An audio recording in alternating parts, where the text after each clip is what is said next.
is Cheech from Cheechable. We are here with Michael Jonas, the candidate for the 3rd District U.S. Representative in Oregon. Hi, Michael. Hey, how's it going? Thank you so much for having me. Yeah, thank you. Thank you for running. And I think, well, I'm a big fan of yours and everything that you do in the community. But tell folks kind of your background and, you know, where you come from and what you're doing here in Portland. Yeah, absolutely. I don't come from outer space, so I don't think so. But, well, I am from Los Angeles, California. I moved to Portland from San Diego. I have always done something public interest related. So when I was in law school, I did public interest law and environmental law. And I built Rational Unicorn about 7 years ago. Okay. I said, why don't we do business law and public interest law at the same time? Cool. And so that's where we're at. And now I'm running for Congress. I feel like that's a natural progression, but maybe that's not the first thing on people's mind. But I feel like just your background and the way that you've been building intentionality and creating access for community members to honestly follow their dreams, right? Mm-hmm. So you're supporting small business owners, you're supporting activism and access to resources, and, making sure people are supported in those legal spaces. So tell us how that's translating over into your campaign. Sure. Rational Unicorn Legal Services, we do and have done community business law for everyone in the community. So we've had clients and probably helped thousands of clients who have small businesses, nonprofits, and creatives of every type. We also have clients who do cannabis, and we have clients and friends who do psilocybin. So I say I know not just the issues, the progressive issues that we're fighting for, I know the industries as well in District 3. I've worked with small business, big business, mutual aid organizations, government entities. I've kind of worked with all of the folks who are involved in making change and community building. Yeah. So the idea is to get someone who has on the ground problem solving and collaboration skills to Congress, right? Yeah. I'm one of the only, I don't like the word viable, but there's 3 other candidates, Eddie, Sushila, and Maxine, that folks are talking about. I am the 4th, what I'd call dark horse candidate, who is competent and capable. I'm a business attorney with an executive MBA. I have owned small businesses, but then I also see things differently. I see a way to get inside structures and to say we're doing things differently. So I decided to run after talking to my husband, talking to friends and family, figuring out what to do with my law firm. I'm not independently wealthy, so I didn't quit my day job in a day and a half. I had to be an attorney during this whole process. Right. And then just decided to run a very intentional, community-oriented campaign with a slogan: love, science, plans, and action. Small business owners, folks in Portland, you have a representative candidate here who not only sees you and knows the ins and outs of, some of the challenges and barriers that we are all facing as Oregonians, but you just said, I'm going to join the front line and show up for every single one of us in the 3rd District. It's been hard. There's been a lot of folks in the media who have decided not to cover me.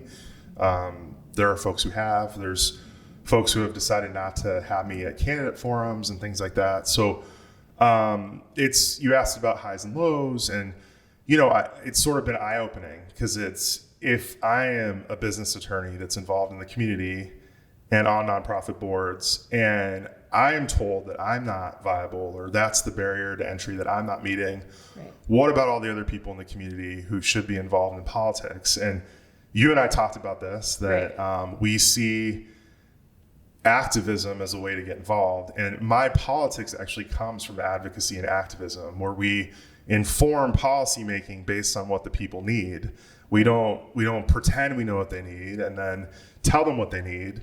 We actually ask them what they need and we bring them to the table. And so that's a big difference. That's how I lead, is I involve the people who are involved in the decisions that are being made and the solutions that are taking place. It seems novel, but it's not. No, it is. It's refreshing. It's welcome, and I think this is a good segue into some of our audience who is primarily cannabis and a fraction of psilocybin activists as well. You kind of see politics in action, though, as such a young industry. We're already in that retroactive framework. And so there's been a lot of regulations and decisions made, and they're really not suitable for these new entrepreneurs to really have success in their new ventures. Would you like to speak on some of those topics that we're all facing right now? Yeah, absolutely. So I have clients who are, in both of these spaces, and one of the issues they've had is access to banking, of course. So what the FDIC that insures banks, they don't allow for these types of companies because the federal government has still said that marijuana and psilocybin are illegal federally, and so they have access to banking. They have don't have access to banking. They have issues getting loans. They have issues finding commercial spaces. They have issues getting insurance. Yeah. There's also issues with federal funding that comes in. So we have federal funding through the SBA that comes down to small business development centers. We also have federal funding that comes down in grants, where it says that if you're a weed business or a psilocybin business, you're not eligible for that money. Right. So there's a massive part in the business formation component. There's also, all these other issues of there's not really a safe harbor. So we need to ask the federal government not only to deschedule or reschedule, which they're doing with marijuana, hopefully it's sooner than later. Right. We need to ask for both marijuana and psilocybin to have federal safe harbors, meaning if those are legal in the state, the federal government, the DEA or the Department of Justice, they don't come after folks. Right. So a lot of people in Oregon are trying to open these businesses that are legal here, but then they're worried that the federal government's going to come in and raid them, right? Which is a valid concern with where we're at. So that has to change. I am, similar to Earl, who I'm trying to replace, I am pro federal legalization of marijuana. I'm also pro funding necessary research for psychedelics. Great. That's been a long time coming. It has to happen soon. And I'm here for you in all those ways. And I also see these businesses as valid. I see them as actual businesses that relate to economic prosperity and economic justice. And no other congressional candidate, I believe, unless you can find it, is talking about weed or psilocybin right now. Right. And the district is heavily involved in both of those. The other thing is just government efficiency at the city, state, county, federal level. Whether it's OLCC that's trying really hard or permitting to build out certain things. Yeah. It could cost you a fortune, or it could be a mystery. You could be ready to open your business and someone tells you willy-nilly, hey, you have to wait 8 months for this other permit. So we also need to just across the board look at outdated permitting systems and how they're affecting small business owners. Yeah. If you can't open your business, like you said, you're not independently wealthy to have a reserve of cash. You put everything you have into that business. You want to open that business as soon as possible. Right now, we have folks that are across the state. They're all licensed in whichever segment of cannabis they might be in. What is on the table right now is rescheduling to level 3. And the common concern with that is that pharma and ag are going to come in, and anybody who is not that is going to just be wiped out. Are there any ways that we can protect the small business owner and protect the people who have carried this in from the medical space to the recreational space and have had this throughout generations as their skill and their craft? How can they be protected from federal, movement that?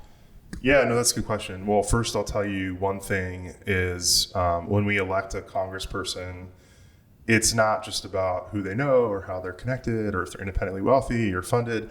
It's, do they have negotiation skills? Are they a good mediator? Yeah. Will they survive in the halls of DC? So the first thing I want to say is, I'm your guy to be able to stand up to big agriculture, big pharma, big oil, all the big conglomerate corporations who are getting involved with not only our moral imperatives like healthcare, but they're also doing grabs of taking over resources for small businesses. Yep.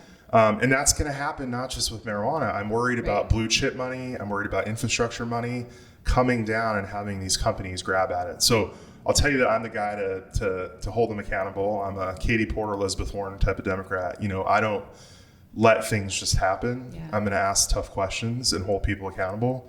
And that's a real question for voters to ask, is who can they picture talking to corporate CEOs and to folks who are existing power structures. Right. I can do that. I have that capability. So there's that.